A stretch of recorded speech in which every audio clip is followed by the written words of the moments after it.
Hi சுகோஸ், எல்லாரும் எப்படி இருக்கீங்க? சுபதி ப்ரோ, யூசர் எஃப்யூ, பிரீதா சிஸ்டர், அப்புறம் ஃபாத்திமாங்கிற சிஸ்டர் உங்களுக்கு பர்த்டே அப்படின்னு சொல்லியிருந்தீங்க. நானே உங்களுக்கு லேஸ்ட் விஷ் தான் பண்ணுறேன், கோச்சிக்காதீங்க. Diya sister, Abinaya, Jayashree sister, Ina sister, love scenes வந்தோடனே உங்கள் கமெண்ட்டோட வேல்யூ அதிகமாகிடுச்சு. பொசுக்குன்னு ஒன்று சேர்ந்துட்டாங்க அப்படின்னு சொல்லியிருக்கீங்க. பார்ப்போம் நெக்ஸ்ட் எப்படி போகுதுன்னு நானும் ஆவலாக இருக்கேன். Sumathi sister, Rihana sister, Rajakannan bro, நீங்கள சிஸ்டர் கமெண்ட் ரீட் பண்ணதுக்கு ரொம்ப தேங்க்ஸ் அப்படின்னு சொல்லியிருந்தீங்க. ரொம்ப தேங்க்ஸ் சிஸ்டர். ஆவலிக்கா, அதான் உங்கள் பேரில் கரெக்டாக சொல்லிட்டோம்ல? இல்லை, இது எனக்கு சத்தியமாக உண்மையிலேயே எனக்கு சொல்ல வரல. வேறு ஏதாவது உங்களுக்கு செல்ல பேர் இருந்தாலும் இல்லை இப்படி கூப்பிட்டா பிடிக்கும்னு சொன்னாலும் சொல்லுங்கள். நெக்ஸ்ட் கமெண்ட்டில் நான் அதை சொல்லிடுறேன். எம்ஜிஓ ப்ரோ, என் மைண்டில் இருந்த விஷயத்த அப்படியே சொல்லியிருக்கீங்க. ரொம்ப thanks bro. Geetha Muralidharan sister, தூங்கிட்டீங்களா? நல்ல வேலை, இப்போ முடிச்சுக்கிட்டீங்கள? ரொம்ப தேங்க்ஸ் சிஸ்டர். உங்களுடைய sister, why dull face, video late ஆனது இல்லையா? சாரி. அரத் ப்ரோ, ரொம்ப தேங்க்ஸ் ப்ரோ, கண்டிப்பாக சீக்கிரம் போடுறோம். Megha sister, user DM, the sister, நல்லா என்ஜாய் பண்ணீங்க அப்படின்னு சொன்னீங்க. அதுக்கப்புறம் உங்களுக்கு அக்கா தங்கச்சி இருந்தால் உங்களுக்கு 2 பேத்தில் யாரை பிடிக்கும் அப்படின்னு சொன்னீங்க. என்னை பொறுத்த வரைக்கும் எனக்கு நிறையா சிஸ்டர்ஸ் இருக்கிறது இதில் மட்டும்தான். இந்த எபிசோட லாஸ்ட்ல வந்துட்டு ஹீரோயினை வந்துட்டு வில்லன் வந்து அட்டாக் பண்ணிட்டான். ஆனால் எப்படி அட்டாக் பண்ணாலும் தெரியல. அப்போ மயக்கம் போட்டு விழுந்துட்டு இருந்தா ஹீரோ அங்கேருந்து ஓடி வந்துட்டான். அவள் விசில் அடிச்சதால ஏன் மருத்துவரை கூட்டு வந்து பார்த்தா அவ உடம்புல கத்தி பாய்ஞ்சிருக்கு, அதுவும் இடுப்பு பக்கமாக பாய்ஞ்சிருக்கு. இப்போ அவளுக்கு கனவு மாதிரி வருது. அண்ணா அப்பா ஓடுங்க உங்களை கொல்ல வராங்க அப்படின்ட்டு, பத்தியா நீ என்னை காப்பாத்துன அப்படின்னு ஹீரோ பேரை தான் சொல்லி அங்கே கத்திட்டு இருக்கா. உனக்கு ஒன்றும் இல்லை அப்படின்ட்டு அவள் கனவுலையும் நெடுங்கிறத பார்த்துட்டு அவனோட கையை கொடுத்து உனக்கு ஒன்றும் இல்லை அப்படின்னு அவன் ஊதி விடுறான். அது கொஞ்சம் நார்மலாகி அதுக்கப்புறம் தான் அவன் அந்த கனவுல இருந்து எழுந்திருக்கிறா. உனக்கு ஒன்றும் இல்லை, நான் பக்கத்தில் இருக்கேன், பயப்படாதன்னு சொல்லும்பொழுது, நீ எப்படி இங்கே சரியாயிட்டனா? இல்லை, உனக்கு எந்த ஒரு பிரச்சனையும் இல்லை, காயம் மட்டும் இருக்குது, நீ ரெஸ்ட் எடுத்தால் சரியாயிடும், ஒன்றும் பிரச்சனை இல்லைங்கும்போது, என்னோட ட்ரெஸ்ஸு அது நான் தான் மாத்துறேன். அப்போது நான் யார் தெரிஞ்சிடுச்சு, அதெல்லாம் ஒன்றும் பிரச்சனை இல்லை, இந்த ரூமை விட்டு அந்த விஷயம் வெளியில் போகாது அப்படிங்கிற மாதிரி ஹீரோ சொல்லிட்டு அடுத்த ஒரு மருந்து கொடுத்துட்ருக்கு. அதே நேரம் இந்த விஷயம் வந்துட்டு பேரரசருக்கும் தெரிஞ்சு போச்சு, நம்ம ராணிக்கும் தெரிஞ்சு போச்சு. அவங்க அங்கேருந்து வந்துட்டு இருக்கும்போதே வில்லன் வந்துட்டு எங்கே போகிற அப்படின்னு கேட்குறான். இல்லை சகோதரா, இந்த மாதிரி நம்ம தீவிரவாதி குரூப்பில் இருக்காங்களா ஒருத்தன், என்னோட ஃப்ரெண்டு, அவனுக்கு வந்துட்டு இந்த மாதிரி கத்தி குத்து ஒரு கொலையாளி இங்கே வந்துட்டு கொடுத்துட்டு போயிட்டானா அப்படிங்கிற மாதிரி சொன்னோன்னே அவனுக்கு ஷாக் ஆகுது. என்ன அவள் இன்னும் உயிரோட இருக்காளா? சாவலையா? அப்போ எப்படியாவது நான் செத்துருவான்னு நினச்சேன், இப்போ நான் கூடயே போய் ஆகணும், அப்போ தான் அவளை பயமுறுத்தி வைக்க முடியும் அப்படின்னு நானும் கூட வரேன் அப்படின்ட்டு அவங்களும் போகிறாங்க. அங்கே போய் பார்த்தா பேரரசர் வந்துட்டு கதறிக்கிட்டு இருக்காரு. அவர் உடனே என்ன பண்ண போறாரு, உடனே தொட போறாரு. ஹீரோ ஷாக் ஆகிட்டு, ஐயோ பெருசாக தொடாமல் பேசுங்க, அவங்கள யாருமே தொடக்கூடாது, அந்த இன்ஃபெக்ஷன் நமக்கு வந்துடும் அப்படிங்கிற மாதிரி மருத்துவம் சொல்லியிருக்காரு. அதனால உங்களுக்கு எதுவும் ஆகி போயிடும் அப்படின்ட்டு ஹீரோ அங்கே மழுப்பிட்டு இருக்கிறான். ஏன்னா பொண்ணுன்னு தெரிஞ்சு போயிடும் அப்படிங்கிற பயத்தில். அப்புறம் வந்துட்டு ராணியை வந்து பார்க்க வராங்க. உன்னை யார் குத்துறது, அதுவும் இவ்வளோ பேர் காவலாடி இருக்கும்போது என் நண்பரையும் யார் குத்துறது அப்படின்ட்டு 2 பேரும் பதறிக்கிட்டு இருக்காங்க. அந்த நேரத்தில் வில்லன் ஒரு லுக் கொடுவான் பாருங்களேன். அவ சொல்ல வர நேரத்தில் அவன் பார்த்த பார்வையில் அவள் பயந்து, அப்படின்னா யாரும் இல்லை, அது சரியா ஞாபகம் இல்லை, நான் சொல்கிறேன் தெரிஞ்சா சொல்கிறேன் அப்படின்ட்டு அவள் பயத்தில் இருக்கிறத அவன் தெரிஞ்சுக்கிட்டு அவன் வெளியில் போகிறான். வெளியில் போனோன்னே அவனோட அஸ்டர்ட்டை தான் சொல்கிறான். அவனால் எந்த ஒரு பிரச்சனையும் இல்லை அப்படின்னு நினைக்க முடியாது. என்னைக்கோ ஒரு நாள் நமக்கு எதிராக திரும்புவா, அதுக்குள்ளே அவளுக்கு தனியாக ஒரு பிளான் போட்டு ஸ்கெட்சி போட்டு தூக்கிடணும் அப்படிங்கிற மாதிரி வில்லன் பிளான் பண்ணிட்டு போகிறான். அதுக்கப்புறம் ஹீரோயின் தான் கட்டுறாங்க. நீ எதுக்கு உன்னை கொல்ல வந்தவங்களை பற்றி நீ மறைக்கிற, என்கிட்டயாவது சொல்லாமே, அது வந்துட்டு எனக்குள்ளேயே இருக்கட்டுமே, அதுவே எனக்கு நல்லது, இதை பற்றி என்கிட்ட மறுபடியும் கேட்காத அப்படின்ட்டு அவள் ஹீரோ அவ்வளோ அரசவணைப்பாக பார்த்துக்கிறது. அவளுக்கு இன்னும் அதிகமாகுது அவன் மேலே லவ். நேரம் ஆயிடுச்சு, மருந்து போட்டு விடணும் அப்படிங்கிறப்ப அவளே வெக்கப்பட்டுட்டு இடுப்பை காட்டும் பொழுது அதுக்கப்புறம் தான் புரியுது முழு மனசா ஹீரோ அக்செப்ட் பண்ணிட்டா அப்படின்ட்டு. நான் ஒரு பொண்ணுன்னு தெரிஞ்சோ என்னை காப்பாத்துறியே, என் மேல உள்ள அக்கறையா இல்லை வேற ஏதாவதா அப்படின்ட்டு கேட்குறப்பே ஹீரோ, அதெல்லாம் ஒன்றும் கிடையாது, பொண்ணு ஆம்பளை வேஷம் போட்டு வந்துருக்கிறா, இதை கூட கண்டுபிடிக்காம நீ என்ன நாட்டோட தளபதி அப்படின்ட்டு என்னையும் தான் பிடிச்சி தண்டிப்பாங்க, அதனால என்னோட சேஃப்டிக்காக தான் உன்னை காப்பாற்றி வச்சிருக்கேன், மற்றபெல்லாம் உன் மேலே அக்கறையும் கிடையாது, துணி கூட அளவுக்கு சக்கரையும் கிடையாது அப்படிங்கிறப்ப சிட்டு மூஞ்சி கொஞ்சமாவது உள்ள இருக்கிற விஷயத்த ஒத்துக்கிறானா என்ன கேட்குற? ஒன்றும் இல்லை உன்னை பற்றி புகழ்ந்துக்கிட்டு இருந்தேன். இப்படி நம்ம ஹீரோவுக்கு பிடிச்சா அந்த பொண்ணை தான் காட்டுறாங்க. அந்த பொண்ணை வந்துட்டு வழியில் இருக்கிறவங்க மறிச்சு பிரச்சனை பண்ணுறாங்க. அந்த பிரச்சனை பண்ண சொல்கிறது யாருன்னா வில்லனோட அவனோட அசிஸ்டண்ட் தான். அவர் பிரச்சனை பண்ணிட்டு இருக்கும்போதே அவங்க வந்து காப்பாற்றுற மாதிரி காப்பாற்றி நல்ல பேர் வாங்கிட்டு, அது இல்லாமல் நீ வாசிச்சா எனக்கு ரொம்ப பிடிக்கும் அப்படின்னு சொல்லி வில்லன் தனியாக கூப்பிட்டு போயிடுறான். ஹீரோவுக்கு தெரிய வருது அது மிகப்பெரிய ஆபத்து அப்படிங்கிற மாதிரி அவன் புரிஞ்சுக்கிறான். அங்கே போனால் நீங்கள் தானே வாசிக்கிறீங்க, அது இல்லாமல் தளபதி ஏன் கூட ரொம்ப க்ளோஸாக இருக்கீங்க போல், என்னோட பர்சனலை பற்றி தான் இங்கே பேச வேணாம். ஓ, உங்களோட பர்சனலை பற்றி பேச வேணாமா? பேரரசர் ஒரு டைம் வந்துட்டு இந்த குடும்பமே துரோகம் பண்ணுச்சு, இந்த வம்சமே துரோகம் பண்ணுச்சுன்னு ஒரு வம்சத்தை விலக்கி வச்சார்ல, அந்த வம்சத்தில் ஜென்ரலோட பொண்ணு தான் நீங்கள் அப்படிங்கிறது எனக்கு தெரியும். எங்கள் அப்பாவை பற்றி ஞாபகப்படுத்திட்டீங்க. நானே எங்கள் அப்பாவை பற்றி மறந்து ரொம்ப நாள் ஆச்சு. நீங்கள் வந்துட்டு தளபதிக்கு ரொம்ப க்ளோஸாக இருக்கீங்க. அப்போது காதலியா இல்லை வேறு ஏதாவதா? நீங்கள் வாசிக்கணும்னு கூப்பிட்டீங்க, அதனால் வந்தேன். மற்றபடி என்னோட பர்சனல் சொல்ல உங்கள்கிட்ட இஷ்டம் இல்லை அப்படின்ட்டு அவன் அங்கேருந்து கிளம்பிடுறா. ஆனால் இது எந்த அளவுக்கு போக போகுதுன்னு தெரியல. அப்புறம் ஹீரோ தான் காட்டுறாங்க. அவன் ஹீரோட்ட சொல்லிட்டு இருக்கா, நீ வந்துட்டு தலையில் படுக்க வேண்டிய அவசியம் இல்லை. சரி அப்போ நான் வெளியில் போய் படுத்துக்கிறேன் உனக்கு குணமாகிற வரையும். ஐயோ லூசு பையன் என்ன சொல்ல வரேன்னே புரிஞ்சிக்க மாட்டேங்கிறான். ஓ, நீ தனியாக இருக்குன்னு ஃபீல் பண்ணுறியா? அப்போ ஒன்றும் பிரச்சனை இல்லை அப்படின்ட்டு அவன் தரையில் படுத்துருக்கான், அவன் மேலே படுத்துருக்கிறா. இவனுக்கு புரிய வைக்கிறதுக்குள்ளார நான் கிளவி ஆயிடுவோம் போல அப்படிங்கிற மாதிரி தான் ஹீரோயினோட ரியாக்ஷன் இருக்குது. அதனால் காலையில் ஹீரோயின் வெளியில் வரும்பொழுது ஒரு ராக்கெட் வந்து வெடிக்குது. அது வந்துட்டு இவங்க குரூப்போட அந்த ஜூனியர் பையன் இருக்கால, அவன் தான் சொல்லியிருப்பான், நான் உன்னை மீட் பண்ணணும்னா இந்த மாதிரி ஒரு சிம்பிளை வெடிக்க வைப்பேன், நீ கரெக்டாக வெளியில் வந்துடணும், நீ என்னென்ன பண்ணுற அப்படிங்கிறத அப்டேட் கொடுத்துக்கிட்டே இருக்கணும் அப்படிங்கிற மாதிரி சொல்லி தான் அனுப்பிச்சி வச்சிருப்பான். அதை பார்த்த உடனே ஆகா இங்கேருந்து வெளியில் போய் ஆகணுமே, அதுவும் அந்த ஜூனியரை போய் மீட் பண்ணி ஆகணுமே அப்படின்ட்டு அவன் அங்கே போயிட்டு என்னாச்சு நீ போன பிளான் ஒர்க் அவுட் ஆச்சா? தளபதியா நான் போட்டு தள்ளிட்டியா? என்னது போட்டு தள்ளுறதா? அந்த ஆள் என் மேலே அளவு கிடந்த அக்கறையா இருக்காரு, என்ன நிறைய விஷயத்தில் காப்பாற்றிருக்காரு. அப்போது நீ அவரோட அழகில் கவுந்துட்டியா? அழகு இல்லையா? அப்படின்னா உன்னை நான் கவரல, ஆனால் அந்த ஆள் என்னை காப்பாற்றினது என்னை கேர் பண்ணிக்கிட்டதுலேயே அதுலேயும் விழுந்துட்டார். இது வந்துட்டு நமக்கு தலைவருக்கு தெரிஞ்சுட்டு உன்னை கொன்றுவார். அது இல்லாமல் இது நம்ம சட்டத்திட்டத்திலே கிடையாது, போடா நான் சங்கத்திலேயே கிடையாது அப்படிங்கிற மாதிரி. ஐயோ அந்த ஆள் அழகில் நீ வாங்கிட்டு போகிற அழகு. ஆமாம் செம்ம ஐடியா. என்ன இருந்தாலும் நான் ஒரு பொண்ணு இருந்தாலும் நான் ரொம்ப அழகுதான், இதனால வரைக்கும் எனக்கு தெரியல, இப்போதான் தெரிஞ்சிருக்குது. அதை வச்சு நான் தளபதியான காதலிக்க வைப்ப அப்படின்ட்டு நான் என்ன பேசிகிட்டு இருக்கிறேன், இது என்ன பேசிட்டு போகுது? இப்போ சீனியரக்கா சொல்கிறத கேளுங்கும்போது அவள் காதலை வாங்காமல் இப்போ தளபதி எங்கே போயிருப்பாரு? அந்த பொண்ணு அந்த விபச்சாரியோட வீட்டில் இருக்கிற பொண்ணை தான் பார்க்க போயிருப்பாரு. அங்கே போயிட்டு நான் கலாயில் என்ன மட்டுமே தளபதி பார்க்குறோம் அப்படின்னு தென்றல் புயலாகி வருது அப்படின்ட்டு வீரனோட ஓட்டி கிளம்புற ஹீரோயின். ஆக மொத்தத்தில் பழி வாங்குறது அந்த கதையை போட்டுட்டா, அதான் உண்மை. அதன்படி ஹீரோவே அந்த பொண்ணையும் தான் காட்டுறாங்க. அந்த பொண்ணை வந்துட்டு இங்கேருந்து அனுப்பிச்சி வைக்கணும் முடிவு பண்ணிட்டேன் ஹீரோ. இல்லை நான் உங்கள் கூடயே இருக்கணும்னு ஆசைப்பட்றேன். இல்லை அது சரிப்பட்டு வராது அப்படிங்கிறப்ப அவள் கொஞ்சம் கஷ்டமாகறா. ஏன்னா ஹீரோ ரொம்ப பிடிக்கும் அந்த பொண்ணுக்கு, ஆனால் ஹீரோவுக்கு தான் அந்த மாதிரி இன்ட்ரெஸ்ட் இந்த பொண்ணு மேலே இல்லை.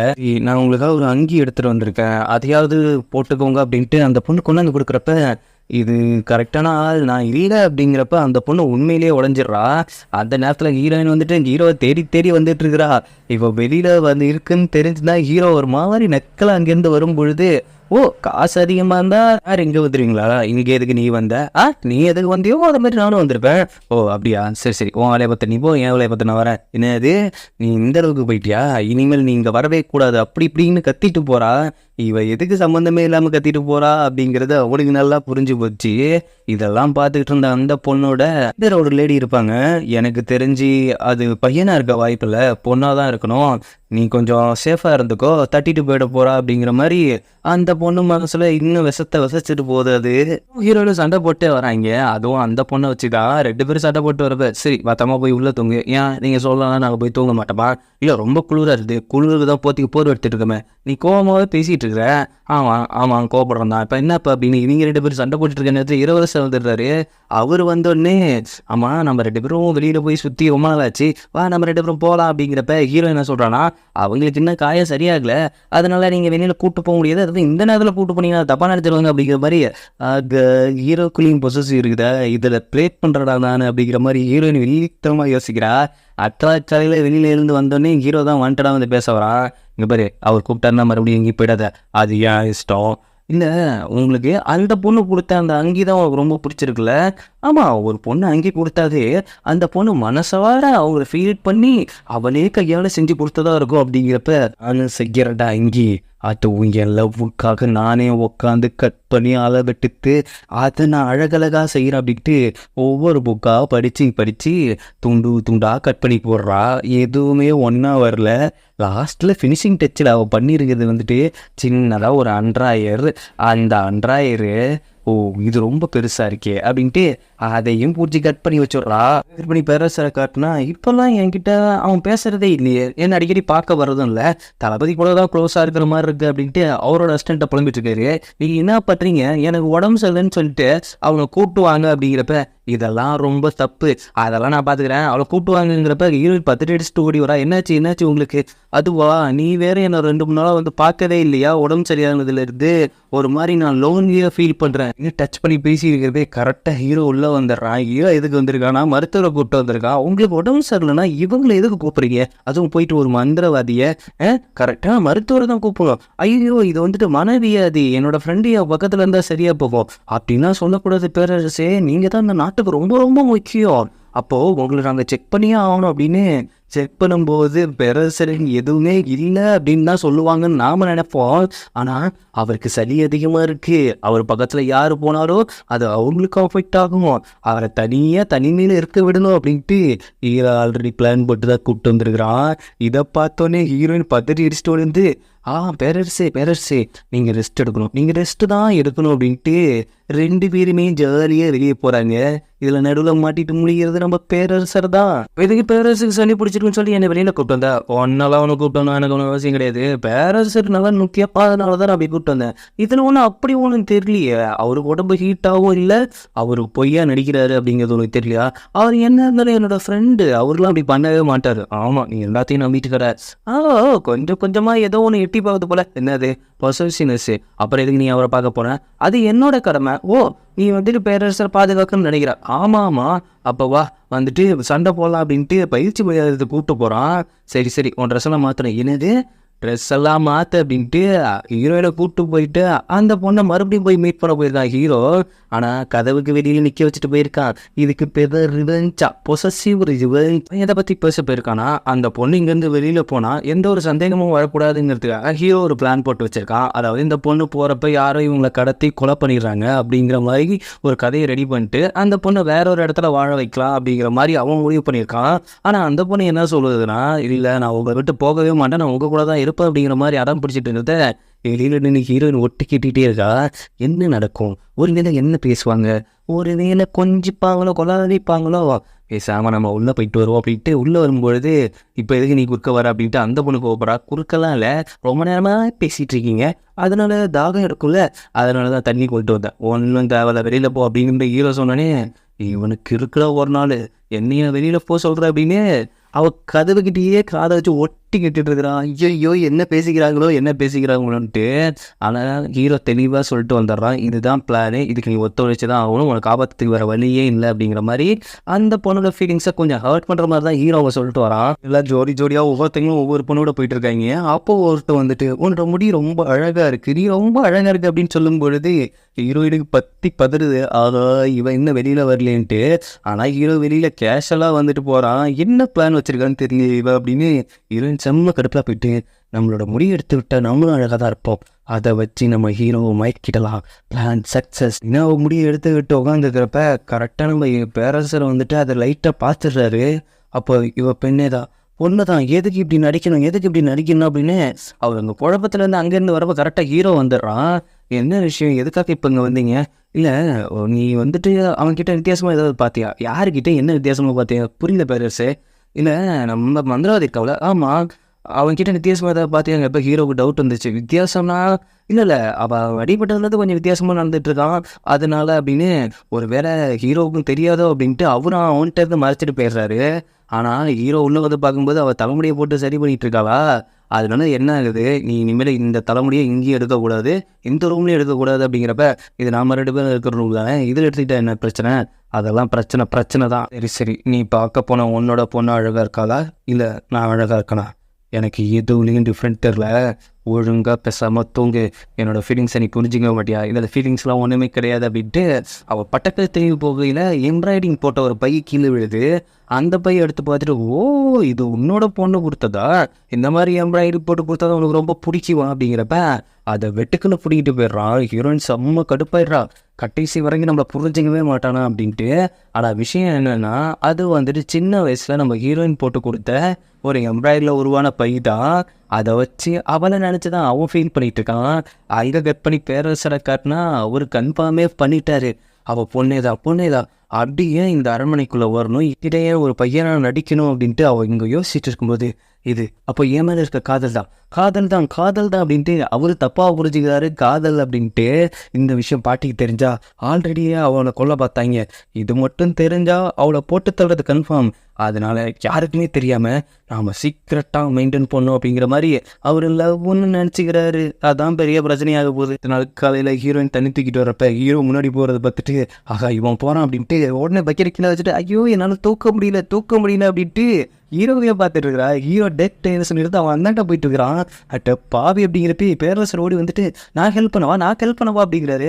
ஐயோ பேரரசர் நீங்களாம் அதை தூக்கவே கூடாது அப்படிங்கிற மாதிரி ஹீரோயின் சொல்லிட்டு இருக்கா.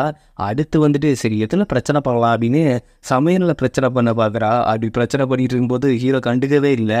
ஆனால் அங்கேருந்து பேரரசர் வந்துட்டு டிசைனாக சாப்பாடுலாம் எடுத்துகிட்டு வந்துட்டு அதுவும் அவளுக்கு ஊட்டிலாம் விடும்போது ஹீரோவுக்கு கொஞ்சம் பற்றிக்கிட்டு எரியுது.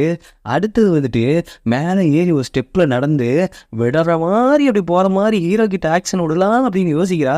அதுக்குள்ளே வந்து பேரரசர் கரெக்டாக கேட்ச் பிடிச்சாரு.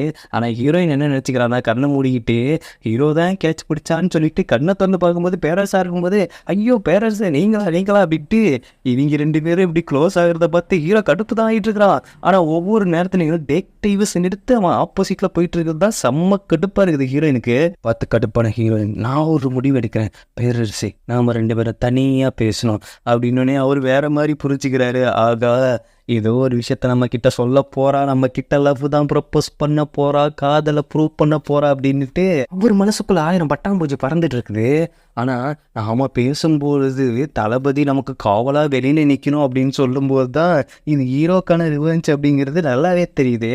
அப்படி ரெண்டு பேருமே உள்ளே போயிட்டு ஒன்றும் பேசலை, குறுகுறுன்னு பார்த்துட்டு இருக்காங்க. பேரரசர் தான், எதுக்கு இப்போ நம்ம ரெண்டு பேரும் அமைதியாக இருக்கோம், அதுவா ரொம்ப நாளாக அவங்கள்ட்ட பேசவும் முடியல பழகவும் முடியல, அதனால தான்.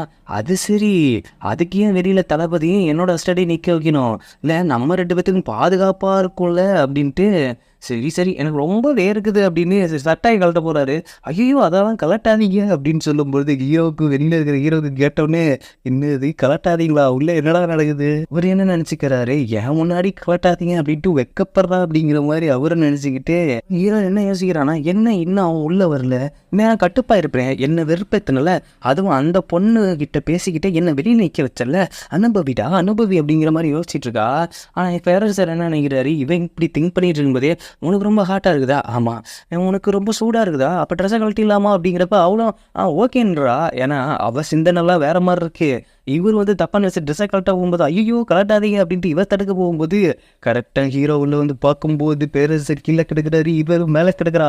ஆகா செம்ம கடுப்பாயிடுச்சு. அப்படியே விருப்பில் பார்த்துட்டு இருக்கும்போது பேரரசர் ஒரு டைலாக் சொல்லுவார் பாருங்க, நாங்கள் பேசிக்கிட்டு தான் இருந்தோம் அப்படின்ட்டு. செம்ம கடுப்பாயிடுது. அந்த டைலாக்கை சொல்லாமல் இருந்தாலும் ஓகே தான். அதுக்கப்புறம் ஹீரோ போயிட்டு ஹெல்ப் பண்ணுறது என்ன, ஹீரோனுக்கு தண்ணியெலாம் எடுத்து கொடுக்குறான், அதுவும் அவளுக்கு பிடிச்ச பண்ணெல்லாம் எடுத்துகிட்டு வரான், அதுவும் அவங்க அசிஸ்டண்ட்டுக்கு இல்லைன்னு தெரிஞ்சு அவளுக்கு மட்டும் ஸ்பெஷலாக எடுத்துகிட்டு வரான். அதுக்கப்புறம் நைட்டு ரெண்டு பேரும் தூங்க போகிறப்ப அவள் அப்படியே கண்ணை மூடிட்டு இருக்க மாதிரி நடிச்சிட்டு இருக்கா. உடனே ரொம்ப குளிரும் அவளுக்கு அப்படின்ட்டு தன்னோட போர்வையை எடுத்து போத்திட்டுருன்னு அவள் முழிச்சிக்கிட்டு, இதுக்கு என்ன அர்த்தம், அது ஒன்றும் அர்த்தம் இல்லை, எனக்கு என்னோட காவலாரி குளிரில் அவதிப்படக்கூடாது அதனால தான் கொடுத்தேன். ஓ அப்படி சொல்ல வையா அப்படின்னு கொஞ்ச நேரத்துக்கு அப்புறம் ஹீரோவுக்கு குளிர ஆரம்பிச்சிருது. திடீர்னு என் மேலே அக்கறை வந்துட்டு மறுபடியும் பெட்ஷீட் எடுத்து போத்தினியே, அது என்ன கதை, அதான் சொன்னனே, அப்போது நான் உனக்கு யாருமே இல்லையா, நீ எனக்கு உனக்கு என்ன, அதெல்லாம் ஒன்றும் இல்லை, ஒன்று சொல்ல போறியா இல்லையா, இல்லை என்னோட பொறுப்பில் இருக்கிற ஒரு காவலாளி, இது தப்பான ஆன்சர், உண்மையான ஆன்சரை சொல்லு அப்படிங்கிறப்ப, நீ எனக்கு சொந்தமானவ அப்படின்னு ஒரே வார்த்தையில் சொல்லிட்டு அவன் டப்புக்குன்னு திருப்பிக்கிட்டான் வெக்கப்பட்டு. உடனே ஹீரோயினை பார்க்கணுங்க, ஜவுரி அப்படின்ட்டு அவள் போட்டு பெட்டை போட்டு அடி அப்படின்னு அடிச்சிட்டு இருக்கா. அதுக்கப்புறம் அவளே கீழே இறங்கி வந்து அவன் போத்தி விட்டானும் பெட்ஷீட்டு. அதை வந்துட்டு ஹீரோவுக்கே போத்தி விடும்போது அவன் கையை பிடிச்சி அப்படியே இழுத்தோனே கண்ணும் கண்ணும் நோக்கியோ காதல் வந்தது பார்த்தியோ அப்படின்ட்டு 2 பேரும் வெக்கப்பட்டுட்டு நிற்கிறாங்க. அது கூட நீ கட் பண்ணி அடுத்த நாள் காலையில் தான் காட்டுறாங்க. ரொம்ப எதிர்பார்க்காதீங்க. அடுத்த நாள் காலையில் ஹீரோ போட்ட பிளான் படியே அந்த பொண்ணு அங்கேருந்து கூப்பிட்டு போகிறாங்க. ஆனால் அந்த கூப்பிட வந்தது வில்லனோட அசிஸ்டண்ட்டு. அவனை அங்கே கடத்திட்டு போயிட்டு அவன் ஒரு பிளான் பண்ணுறான். அதே நேரம் இங்கே வந்துட்டு பேரரசரோட பாட்டி பேரரசர் ரூமில் பார்க்கும்போது ஒரு பொண்ணோட ஓவியம் இருக்குது. அதை பார்த்து கண்டுபிடிச்சிடுறாங்க அது ஹீரோயின் தான் அப்படின்ட்டு. அவளை கூப்பிட்டு வந்து என் கண்ணு முன்னாடியே மறுபடியும் கொல்லணும் அப்படிங்கிற மாதிரி அவங்க ஹீரோயினை இழுத்துட்டு வர சொல்லிடுறாங்க. அவங்க போட்டு கழுத்தை நெரிச்சிக்கிட்டு இருக்கிறப்ப அங்கே கரெக்டாக பேரரசரை வந்துட்டு மறுபடியும் காப்பாற்ற ட்ரை பண்ணுறாரு. பாட்டி அவளை விட்டுடுங்க அப்படின்ட்டு. அவள் என்ன இருந்தாலும் என் ஃப்ரெண்டு அப்படின்ட்டு. அதே நேரம் வந்துட்டு இந்த மாதிரி தளபதியோட அந்த கேர்ளை வந்துட்டு வேற ஒரு குரூப்பு கடத்திட்டு போயிடுச்சு, நம்ம கடத்த வேண்டிய குரூப் கடத்தலை அப்படின்னு அவருக்கு ஒரு நியூஸ் போகுது. என்ன பண்ணுறதுன்னு இங்கே புரியல. இங்கே பேரரசர் கெஞ்சிக்கிட்டு இருக்காரு. அது இல்லாமல் லாஸ்ட் டைம் வந்துட்டு ஹீரோனை காப்பாற்ற முடியல அப்படிங்கிற ஒரு குற்ற உணர்ச்சியில் இருந்தார்ல. அதனால அவர் டபுக்குன்னு என்ன சொல்லிடுறாங்கன்னா அவள் என்னால் கர்ப்பமாக இருக்கா அப்படிங்கிற மாதிரி கத்திடுறாரு. ஆகா இது என்னடா புது ட்விஸ்ட்டு அப்படிங்கிற மாதிரி ஹீரோனுக்கே ஷாக்காக இருக்குது. பேரரசரோட பாட்டு என்ன பண்ணுனா அங்கே மருத்துவரை கூப்பிட்டு வச்சு செக்அப் பண்ணுது. அவர் ஹீரோயின் வந்துட்டு மருத்துவரை பார்த்துட்டு யோ நீ சொல்கிற வார்த்தையில் தான் என் தனியாக எடுத்துருவாங்களா இல்லை ஏன் மேலேயே இருக்குமா அப்படிங்கிறது எனக்கு தெரியும், தயவு செய்து பொய்ய சொல்லியா அப்படின்ட்டு பேரரசரை பார்க்கும்போது அவர் கண்ணை உருட்டி காட்டி அவள் கர்ப்பமாக தான் இருக்கா சொல்லு அப்படின்ட்டு ஹீரோயின் பக்குன்னு பார்க்குறா. பேரரசர் பெக்குன்னு பார்க்குறாரு. ஆனால் பேரரசரோட பாட்டி ஜக்குன்னு பார்க்குது. ஒட்டு தள்ளி இல்லாமல் அப்படின்ட்டு உடனே எழுந்து அவங்க என்ன சொல்லுங்க 2 மாதம் கர்ப்பமாக இருக்காங்க அப்படிங்கிற மாதிரி சொன்னோடனே அப்பாடா என் குடும்பத்துக்கு ஒரு வாரிசு கிடைச்சிச்சின்னு அந்த பேரரசரோட பாட்டி சைலண்ட் ஆகிடுது. என்ன இவ்வளோ வைலண்ட்டான போயிட்டு ஒரு குழந்தையில சைலண்ட் ஆகிடுச்சு. நல்ல வேலை பண்ணியிருக்கேன். இவ்வளோ பெரிய ரகசியத்தை மறைக்கிறதுக்காக தான் அவ்வளோ ஆண் மாதிரி வேடம் போட்டு விட்டியா, நீ திறமசாலி தாண்டா அப்படின்னு சொல்லிட்டு போன உடனே ஆகா என் உயிர் காப்பாற்றப்பட்டுச்சா சாமி அப்படிங்கிற மாதிரி பெருமூச்சு விட்டுட்டு இருக்கிறா ஹீரோயினு. குரூப் வந்துட்டு மறுபடியும் அந்த பொண்ணை போயிட்டு இருக்கிற இடத்த காப்பாற்ற போகுது. ஆனால் அங்கே இருக்கிறது வில்லனோட குரூப்பு. அவங்க எல்லாருமே சேர்ந்து ஹீரோவோட ஆளுங்களை எல்லாத்தையுமே வெட்டி போட்டுடுறாங்க. இந்த விஷயம் ஹீரோவுக்கு தெரிஞ்சு அவனும் அங்கே போகிறான். அங்கே பார்த்துட்டு அவனோட ஆளுங்க எல்லாம் வெட்டி கிடக்கிறத பார்த்துட்டு உணர்ச்சி வசப்படவும் முடியாமல் அந்த நிலைமை எதுவுமே பண்ண முடியாமல் ஹீரோ அங்கே நிற்கிறான். வாங்க தளபதியா நீங்கள் இருக்கும்போது இப்படி ஒரு கொல்லை கூட்டம் வந்துட்டு நம்ம நாட்டையே நாசம் பண்ணது பார்த்தீங்களா, அவங்களோட தலைவன் யாருன்னு கேட்டுடுதுன்னு சொல்ல மாட்டேங்கிறாங்க, நீங்களாவது கேட்டு சொல்லுங்க அப்படிங்கிறப்ப அது எனக்கே தெரியும், நீங்கள் எந்த வம்சத்தை ஒதுக்கி வச்சிங்களோ அந்த வம்சத்தை சேர்ந்தவங்க தான். அப்படி இருந்தால் அப்போது உங்கள் கூட இருந்த பொண்ணும் அந்த வம்சத்தை தான் சேர்ந்தவ, அதுவும் தளபதியோட பொண்ணு அப்படிங்கிறது உங்களுக்கு தெரியுமா? தெரியும். இருந்தாலும் அவங்க பண்ண தப்புக்கு அவங்க பிள்ளைங்க என்ன பண்ணுவாங்க? அப்போ இது மூலயமா நீங்கள் என்ன இன்டெரக்டாக எதுக்குறீங்க அப்படின்னு வச்சுக்கலாம். அப்போது நானும் உங்களை எதுக்குறேன் அப்படின்னு அங்கே 2 பேருமே பகையாளி மாதிரி நின்றுட்டு இருக்காங்க. அதில் அந்த பொண்ணு என்னால் யாருக்குமே பிரச்சனை வர வேணாம் அப்படின்ட்டு கழுத்தில் கத்தியை வச்சுட்டு நிற்கிறா. இவ்வளோ நாள் என்னை காப்பாற்றி நல்லபடியாக வளர்த்திங்க, இப்போ என்னால் உங்களுக்கு ஒரு பிரச்சனைங்கும்போது அதை நான் தான் சரி பண்ணணும் அப்படிங்கிற மாதிரி அவள் கழுத்தில் கத்தி வச்சுருந்தோன்னே ஹீரோக்கு என்ன போட்டதுன்னு புரியல. அதே நேரம் இங்கே என்ன ஆகுதுன்னா பேரரசரும் ஹீரோனும் பேசிட்டு வராங்க. எனக்கு காப்பாற்றுறதுக்காக தான் அப்படி சொன்னீங்க, ஆனால் நான் பெண்ங்கிறது உங்களுக்கு எப்போ தெரியும்? அதெல்லாம் தெரியும், அதெல்லாம் நான் கண்டுபிடிச்சிட்டேன், நான் ஒரு புத்திசாலி அப்படின்னு சொல்லிட்டு இருக்கும்போது கரெக்டாக ராணி வந்துட்டு உன்னை என்னோட ஃப்ரெண்டுன்னு ரொம்ப நம்பினேன், உன்னை ரொம்ப உயிருக்கு உயிராக நம்பினேன், ஆனால் நீ இப்படி பண்ணுவேன்னு நினைக்கல அப்படின்னு. ஐயோ இதை போய் எப்படியாவது நீ ராணிக்கிட்ட புரிய வைக்கிற அப்படின்னு பேரரசரை அடித்து விரட்டிக்கிட்டு இருக்கா ஹீரோயினு. அவரும் போயிட்டு எவ்வளவோ சொல்ல ட்ரை பண்ணுறாரு. ஆனால் ராணி இங்கே செம்ம கோவத்தில் இருக்காங்க. எங்கள் ஹீரோ ஒரு பக்கம் பிரச்சனையில் இருக்கிறான். இதோட இந்த எபிசோட் முடியுது. இந்த எபிசோடில் நிறைய ட்விஸ்ட்டுகள் இருந்திருக்கும். இந்த எபிசோடு எப்படிப்பட்ட ஃபீலை கொடுத்துச்சு அப்படிங்கிறத நீங்கள் கண்டிப்பாக கமெண்ட்டில் சொல்லுங்கள். என்னோடய வீடியோ உங்களுக்கு பிடிச்சிருந்தா லைக் பண்ணுங்கள், ஷேர் பண்ணுங்கள், சப்ஸ்கிரைப் பண்ணுங்கள், நோட்டிஃபிகேஷன் பெல் பட்டனை மறக்காமல் கிளிக் பண்ணுங்கள்.